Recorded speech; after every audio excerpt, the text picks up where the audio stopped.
నమస్తే welcome to mega 9 TV నేను సింధు ప్రతి సంవత్సరం ఆషాఢ మాసంలో వచ్చే బోనాల వేడుకలు మొదటి గురువారం గోల్కొండ ఎల్లమ్మ ఆలయంలో ప్రారంభమవుతాయి.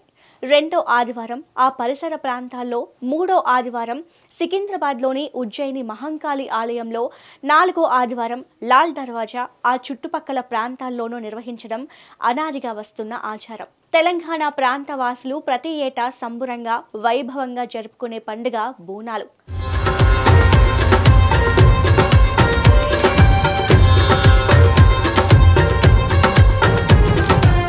సమస్త జీవకోటికి ఆధారమైన ప్రకృతిని పరాశక్తిగా భావించి ఆరాధించడం మన పూర్వీకుల నుండి అనాదిగా వస్తున్న సాంప్రదాయం.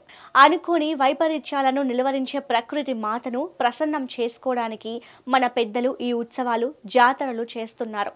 ఈ వేడుకలను తెలంగాణ ప్రాంతంలో బోనాలుగా పిలుస్తారు. ఆషాఢ మాసంలో తొలి ఆదివారం బోనాల ఉత్సవాలు మొదలై నెల రోజుల పాటు సాగుతాయి. వర్షాకాలంలో వ్యాధుల నుంచి, ఇతర విపత్తుల నుంచి తమను కాపాడాలని గ్రామ దేవతలను వేడుకుంటూ అమ్మకు బోనం సమర్పించడమే ఈ బోనం పరమార్థం. కొన్ని శతాబ్దాలుగా తెలంగాణలో ఈ వేడుకలు జరుగుతున్నట్టుగా చరిత్ర చెబుతోంది.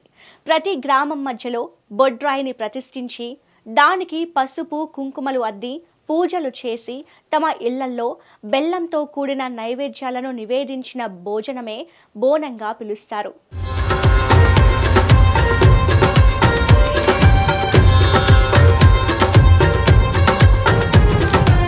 కాకతీయ సామ్రాజ్యంలో కాకతీయ పాలకులు కాకతిని తమ కులదైవంగా ఆరాధించేవారట.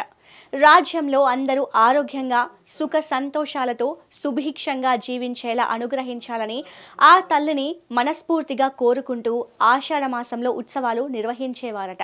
1908లో మూసీ నదికి వరదలు వచ్చి ప్లేగు లాంటి అంటువ్యాధులు వ్యాపించాయి. ఎక్కువ మొత్తంలో ప్రాణ నష్టం కూడా జరిగింది.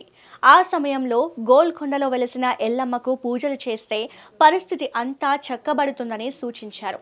నాటి గోల్కొండ ప్రభువు మీర్ మహబూబ్ అలీఖాన్ సైతం అమ్మవారికి పూజలు జరిపించి బోనాల సమర్పణ చేయించారంటే అతిశయోక్తి కాదు. ఫలితంగా నాటి నుంచి ఆషాఢ మాసంలో తొలి గురువారం లేదా ఆదివారం గోల్కొండ కోటని జగదాంబిక ఆలయంలో తొలి బోనాల సమర్పణ చేయడం ఆనవాయితీగా వస్తుంది.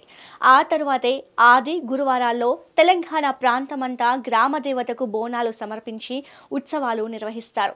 హైదరాబాద్, సికింద్రాబాద్ జంట నగరాల్లో బోనాల సంబరాలు అత్యంత వైభవోపేతంగా జరుగుతాయి. చూసేందుకు రెండు కళ్ళు చాలవు.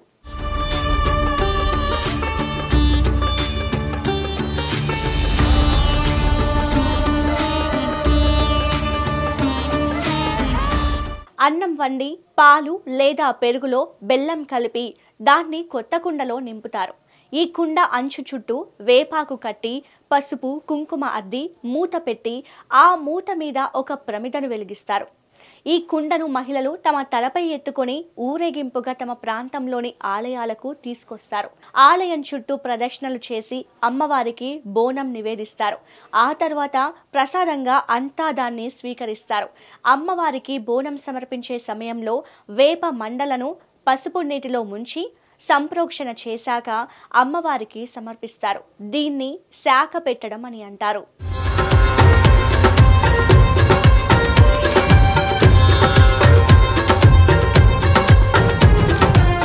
మహిళలు ఆది పరాశక్తిని తమ ఇంటి ఆడపడుచుగా భావించి పుట్టింటికి స్వాగతించి నెల రోజుల పాటు బోనాల సంబరాలు వేడుకగా చేసుకుంటారు. ఇంటికి వచ్చిన ఆడపడుచుకు సారె ఇచ్చి సాగనంపడం ఆనవాయితీ. దాన్ని అనుసరించి ప్రతి ఇంట అమ్మవారి కోసం వివిధ రకాల పిండి వంటలు చేసి వాటిని ఆలయానికి తీసుకొచ్చి అమ్మవారికి నివేదిస్తారు. ఈ పలహారం బండ్ల ఊరేగింపు ఎంతో వైభవంగా సాగుతుంది. ఈ జాతరలో పోతురాజుది ప్రధాన పాత్ర.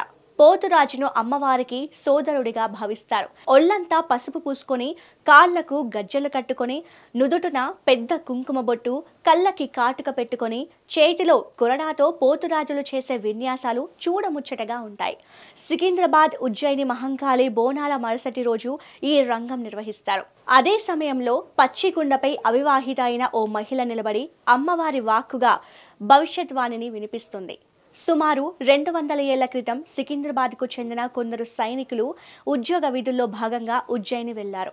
అదే సమయంలో భాగ్యనగరంలో కలరా వ్యాధి ప్రబలి ఎందరో ప్రాణాలు కోల్పోయారు. ఇది తెలిసి ఉజ్జయినిలో ఉన్న భాగ్యనగర సైనికులు కలరా మహమ్మారి నుంచి తమ ప్రాంతాన్ని కాపాడమని అక్కడి మహంకాళిని ప్రార్థించారు. ఆ వెంటనే హైదరాబాద్, సికింద్రాబాద్ ప్రాంతాల్లో కలరా తగ్గుముఖం పట్టింది. అమ్మవారు తమ మొర ఆలకించిందన్న నమ్మకంతో ఉజ్జయిని అమ్మవారి మూర్తిని సికింద్రాబాద్లో ప్రతిష్ఠించారు. అప్పటి నుంచి ఉజ్జయినిలోనే కాదు, సికింద్రాబాద్లోని గుడిలోనూ కరుణ కటాక్షాలను కురిపిస్తోంది మహంకాళి దేవి. భక్తులు సమర్పించే బోనాలను మనసారా స్వీకరిస్తోంది. ఆషాఢ మాసం చివరి వారంలో గోల్కొండలో జరిగే ఆషాఢ జాతరతో, అంటే తొలి బోనం జరిగిన చోటే ఈ బోనాల ఉత్సవం ముగుస్తుంది.